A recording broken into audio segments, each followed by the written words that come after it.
Hola, yo soy Marco Antonio Velázquez. Bienvenidas y bienvenidos. En esta ocasión, el monje del terror nos envió una historia estremecedora de 3 partes. Esta es la primera y se llama El monstruo asesino, parte 1, atrapado y condenado.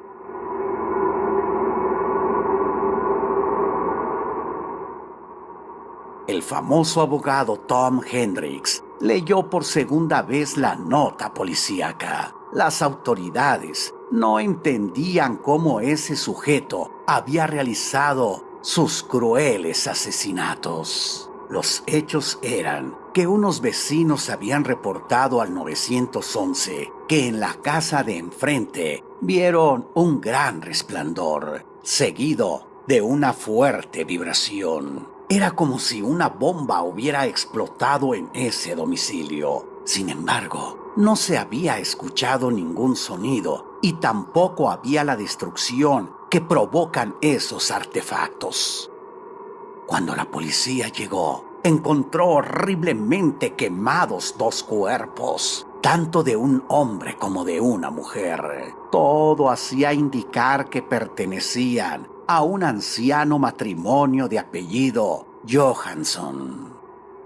Las cámaras de seguridad de los vecinos mostraban que minutos antes, un hombre joven y fuerte había entrado por una ventana. Enseguida, el resplandor y la vibración. Poco después, el sujeto salía rápidamente por la misma ventana. Llevaba un bulto en la mano, pero no se apreciaba exactamente qué era, aunque lo más probable era el dinero y joyas que había robado en esa casa después de asesinar al anciano matrimonio de los Johansson.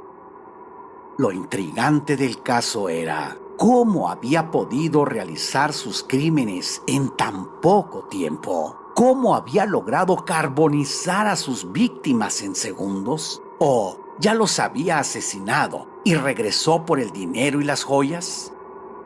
Eran muchas preguntas sin respuesta. Lo importante era que ya tenían la imagen del asesino y ladrón y seguramente en poco tiempo lo atraparían. El abogado criminalista se quedó pensando un momento. Ese caso parecía interesante. Sin embargo, tenía muchas cosas por hacer. Llamó a su secretaria para darle instrucciones. Más tarde, Hendricks salió hacia una cita que tenía con una bella mujer. Él solo aceptaba casos importantes. Eso le había permitido tener el gran estilo de vida de que disfrutaba. Abordó su elegante automóvil y se dirigió hacia su residencia. La cita que tenía era con su hermosa esposa. Sus 2 hijos ya eran mayores, aunque vivían en la misma ciudad. Ambos eran casados y habían optado por dedicarse a otras profesiones, lo que los había distanciado un poco. Recordó el gran esfuerzo que había hecho su madre, ya fallecida, por sacarlo adelante y pagarle la universidad. Su padre había sido un hombre que cuando él tenía 4 años, simplemente un día ya no volvió a casa. Seguramente no soportó la presión de tener una esposa e hijo y tan solo se largó. Habían pasado muchos años y jamás supo nada más de él. Seguramente ya habría muerto, ya que el abogado Tom tenía 57 años. Prácticamente no conocía a su padre. Estaba tan pequeño cuando los abandonó que no lo recordaba físicamente, aunque había ciertos detalles que estaban grabados en su mente, como que lo llamaba Pompitas y que todas las noches le contaba cuentos. Había uno que tal vez había sacado de su imaginación porque Tom nunca lo había vuelto a escuchar y que era su favorito. El cuento trataba sobre un conejo que se llamaba Blanquito y que diariamente salía a buscar comida para su hijito. Le platicaba los problemas que tenía que sortear para llevar diariamente los alimentos a casa. Seguramente su padre se proyectaba en las dificultades que vivía cada día. era algo que el abogado nunca había entendido. Si su padre había sido tan cariñoso con él, ¿por qué lo había abandonado? Seguramente no soportó los problemas económicos y por eso se fue. Llegó a su residencia. Su esposa ya lo esperaba. Salieron al teatro y luego a cenar. Días después, otra nota sobre el extraño asesino apareció en la prensa. Decía que la policía lo había atrapado cerca de la central de autobuses. El tipo parecía desorientado. Cuando el abogado Hendricks vio la foto del hombre, le llamó la atención. El rostro del tipo le era familiar. Por alguna razón le recordó al de su padre.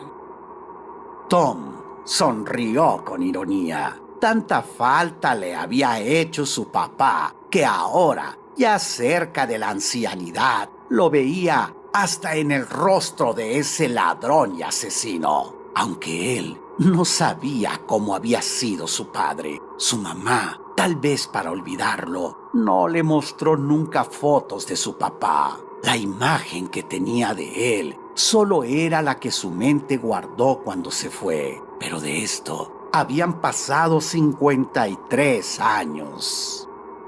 Por curiosidad profesional siguió el caso en la prensa. El asesino y supuesto ladrón no quiso declarar cómo los había matado y carbonizado. Tampoco dijo lo que había robado. Guardaba un hermetismo absoluto. Le habían asignado un abogado defensor de oficio, el cual seguramente había hecho muy poco, porque en unos cuantos días la corte sentenció al asesino a la pena capital, a la silla eléctrica.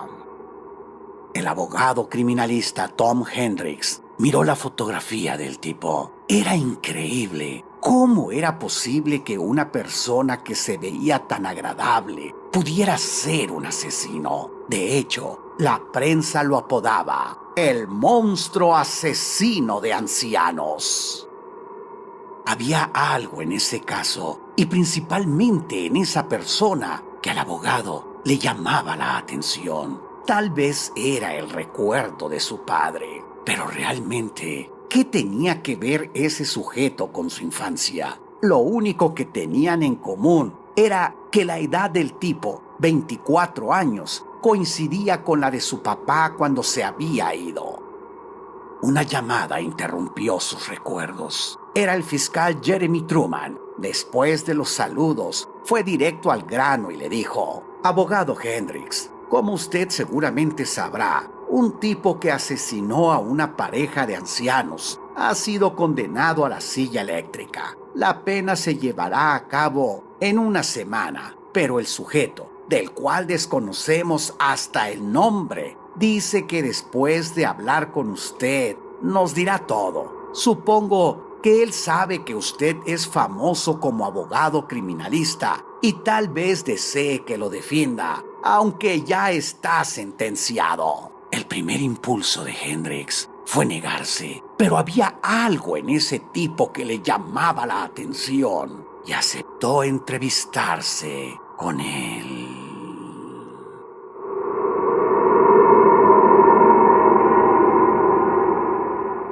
El asesino, ¿por qué pedía hablar con Hendricks? ¿Cómo había matado y carbonizado a los ancianos? ¿Por qué la policía no sabía nada de él, ni siquiera su nombre? Les recuerdo que esta es la primera de 3 partes. En el siguiente video, la emoción y el suspenso crecerán hasta llegar a un dramático e insospechado final.